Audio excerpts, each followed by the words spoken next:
Bonjour à tous et bienvenue dans cette nouvelle vidéo où nous allons parler des parallélogrammes. Alors tout d'abord, un parallélogramme, qu'est-ce que c'est? Un parallélogramme est un quadrilatère dont les côtés opposés sont parallèles. En fait, pour obtenir un parallélogramme, ce n'est pas bien compliqué. On prend deux droites parallèles, on prend deux autres droites parallèles, et la figure obtenue par leurs intersections, eh bien, il s'appelle un parallélogramme.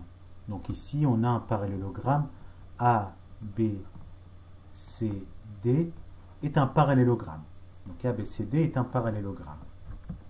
Attention, quand vous notez un parallélogramme, il faut noter ces sommets dans l'ordre A, B, C, D. C'est important de les noter dans cet ordre-là. Si vous parlez du quadrilatère AC, BD, eh bien vous serez en train de parler d'un quadrilatère croisé, ce qui ne serait plus du tout un parallélogramme.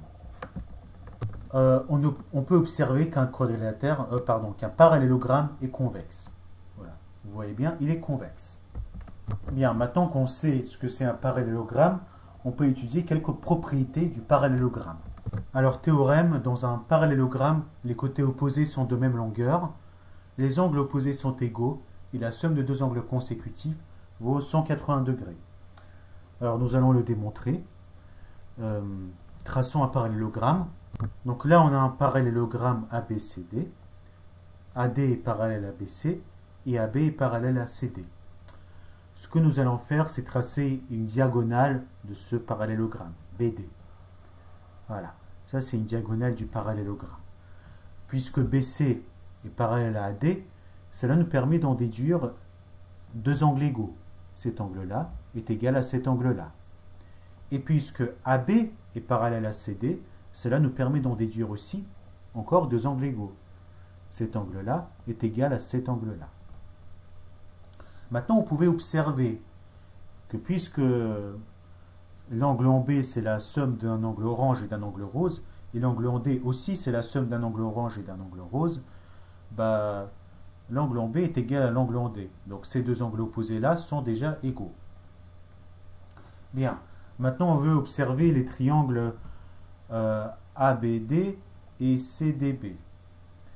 Donc on va montrer que le triangle ABD est égal au triangle CDB. Regardons pourquoi c'est le cas. Tout d'abord, c'est lié au fait que le côté BD et DB sont les mêmes. C'est des côtés que ces deux triangles partagent. L'angle ABD, c'est l'angle orange. Je peux l'écrire en orange du coup. Est égal à l'angle CDB, il est aussi orange. De même, l'angle ADB est égal à l'angle CBD. CBD. Voilà, ça marche. Donc, on est dans une situation où on peut appliquer le deuxième cas d'égalité des triangles. Le cas d'égalité des triangles qui dit que deux triangles sont égaux s'ils partagent un côté égal et deux angles qui s'appuient sur ce côté égaux aussi.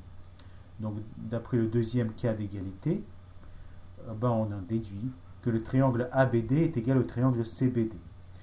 Et de cela, on peut en déduire les choses suivantes. On en déduit en particulier que le côté AD est égal à CB. Donc, ça permet d'en déduire que ces côtés opposés-là du parallélogramme sont de même longueur. De même, AB, donc là vous voyez AB, est égal à CD. Donc voilà, le côté AB est de même longueur que son côté opposé, le côté CD. En ce qui concerne les angles, l'angle BAD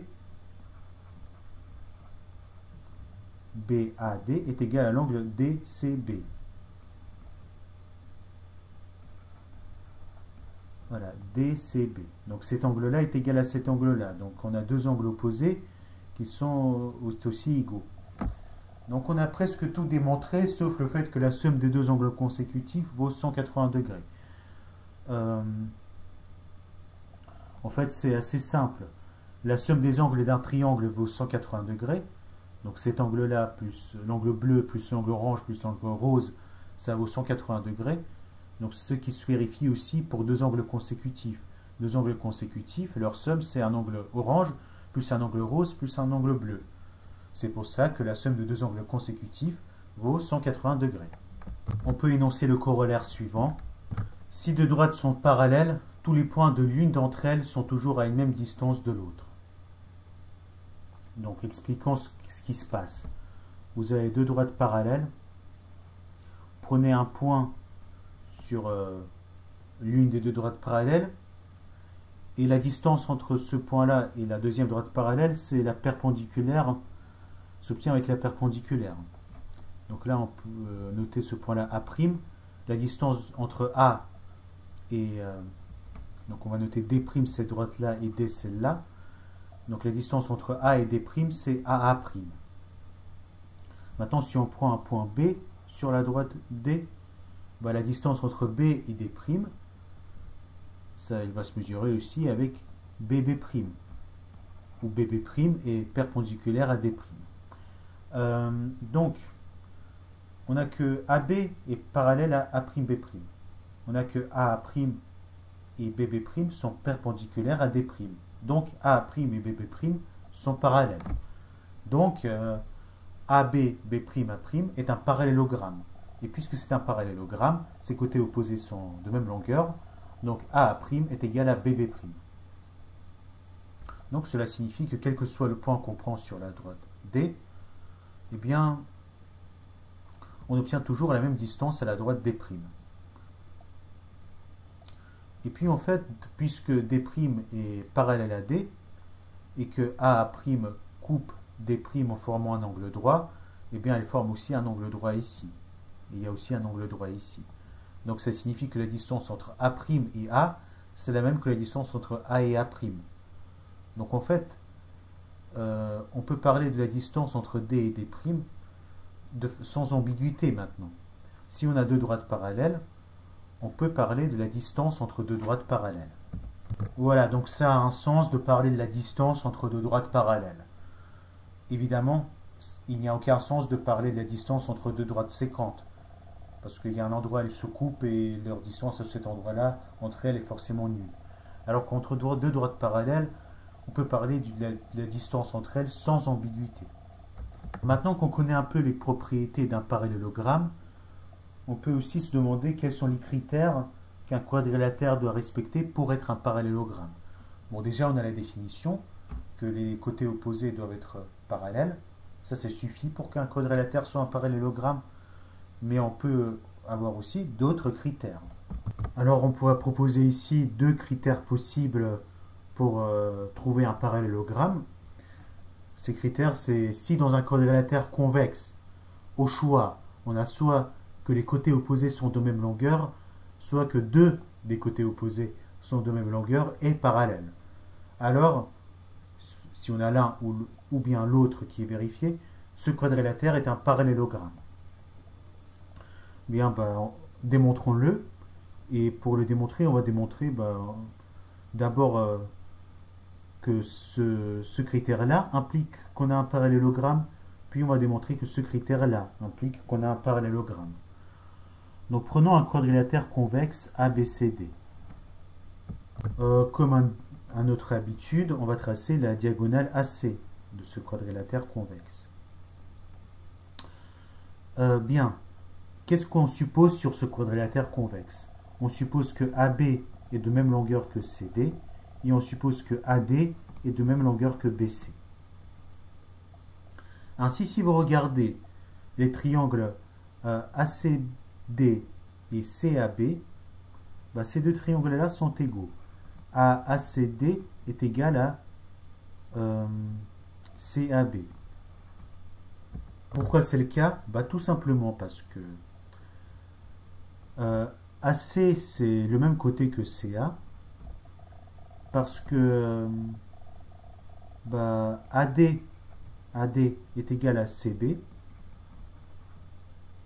et parce que CD est égal à AB.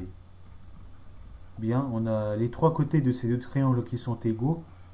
Donc, d'après le troisième cas d'égalité, on peut en déduire que les deux triangles ACD est égal au triangle CAB. Qu'on a deux triangles égaux. Bien, et puisqu'on a deux triangles égaux, cela me permet d'en déduire des angles égaux. Donc, cela signifie que cet angle-là est égal à cet angle-là. Cela signifie que cet angle-là est égal à cet angle-là. Bon, il y a aussi que cet angle-là est égal à cet angle-là. Mais ces deux égalités vont nous suffire. Parce que dès qu'on sait que cet angle-là est égal à cet angle-là, cela nous permet d'en déduire que AB est parallèle à CD. Et dès qu'on sait que cet angle-là est égal à cet angle-là, eh bien on peut en déduire que AD est parallèle à BC, d'après les propriétés qu'on a sur les angles alternes internes. Donc, on en déduit que ABCD est un parallélogramme. Bien. Prenons maintenant le deuxième critère. Supposons que dans le quadrilatère convexe ABCD, on a deux côtés opposés de même longueur et parallèles. Donc, sans perte de généralité, on va dire que AB est de même longueur que CD. Donc, c'est tout ce qu'on suppose sur les égalités de longueur. Et qu'on a que AB est parallèle à CD. Bien, ça signifie que, vu que AB est parallèle à CD, on a l'égalité des angles alternes internes. Cet angle-là est égal à cet angle-là. Voilà, donc là on a, si on regarde les triangles ACD et CAB, bah, ils seront à nouveau égaux. Le triangle ACD va être égal au triangle CAB, cette fois-ci parce que à nouveau on a que le côté AC est partagé, AC est égal à CA, parce qu'on a que le côté CD est égal au côté AB, et parce qu'on a que l'angle ACD est égal à l'angle, je vais l'écrire en rose, l'angle ACD est égal à l'angle CAB. Ben, ça, c'est les angles alternes internes. Donc, cela nous permet d'appliquer tout simplement le premier cas d'égalité des triangles. D'après le premier cas d'égalité des triangles, cela nous permet d'en déduire qu'on a deux triangles égaux. ACD est égal à CAB. Et puisqu'on a deux triangles égaux, bah, cela nous permet d'en déduire les égalités des angles. Donc en particulier, on a que cet angle-là est égal à cet angle-là. Et puisque ces angles-là sont égaux, d'après l'égalité des angles alternes internes, on en déduit que AD est parallèle à BC, et donc que ABCD est un parallélogramme. Bien, et maintenant qu'on a les critères du parallélogramme, il y a un autre truc important à savoir sur le parallélogramme, c'est une propriété sur les diagonales du parallélogramme. Bien, un quadrilatère est un parallélogramme si et seulement si ces diagonales se coupent en leur milieu. Donc là, on a une équivalence. Pour la prouver, il faut prouver les deux implications. Commençons par prendre un parallélogramme et montrer que ces diagonales se coupent en leur milieu. Comme il est convexe, quand on trace ces diagonales, bah, elles se coupent à l'intérieur du parallélogramme. Notons O leur point d'intersection. Observons maintenant un peu ce qui se passe. Vu que c'est un parallélogramme, eh ben, AD est parallèle à BC. Donc cela nous permet d'en déduire que cet angle-là est égal à cet angle-là, d'après l'égalité des angles alternes internes. De même, puisque d'après le parallélisme des côtés AD et BC, on a que cet angle-là est égal à cet angle-là. De plus, on sait que dans un parallélogramme, les côtés opposés sont de même longueur. Donc on peut dire que AD est égal à BC. Donc en substance, on dit que AD est égal à BC, que ADO, l'angle ADO est égal à l'angle CBO, et que l'angle DAO est égal à l'angle BCO. Bah, ces trois choses nous permettent d'appliquer le deuxième cas d'égalité des triangles. Donc, on applique le deuxième cas d'égalité des triangles pour en déduire que le triangle ADO est égal au triangle CBO. Bien, et puisque le triangle ADO est égal au triangle CBO, ben on peut en déduire des égalités de côté. bah, le côté AO est égal au côté CO. Et le côté DO est égal au côté BO. Donc là, on a que le côté AO est égal au côté CO et le côté DO est égal au côté BO. Donc les diagonales d'un parallélogramme se coupent en leur milieu. Bien, maintenant, montrons la réciproque. Supposons qu'on a un quadrilatère dont les diagonales se coupent en leur milieu. Autrement dit, AO est égal à CO et DO est égal à BO. Maintenant, on peut observer les triangles OAD et le triangle OCB. Bah, ces deux triangles, bah, ils ont le fait que bah, y a des angles opposés par le sommet. Cet angle-là est opposé par le sommet à cet angle-là. Donc là, on a deux triangles qui ont des angles égaux et les côtés autour de ces angles sont égaux aussi. Donc en fait, on peut appliquer le premier cas d'égalité des triangles pour en déduire que le triangle OAD est égal au triangle OCB. Et comme le triangle OAD est égal au triangle OCB, on en déduit que le côté AD est égal au côté BC. Bien. Et de la même manière, vu qu'on a l'égalité entre cet angle-là et cet angle-là, on peut en déduire, d'après le premier cas d'égalité des triangles, que le triangle OAB est égal au triangle OCD. Comme le triangle OAB est égal au triangle OCD, on peut en déduire que le côté AB est égal au côté CD. Et puisque les diagonales de ce quadrilatère se coupent à l'intérieur, ce quadrilatère est convexe, et on sait aussi que les côtés opposés de ce quadrilatère sont de même longueur, donc on en déduit que c'est un parallélogramme. Bien, merci pour votre attention. N'hésitez pas à poser vos questions en commentaire, à vous abonner à la chaîne.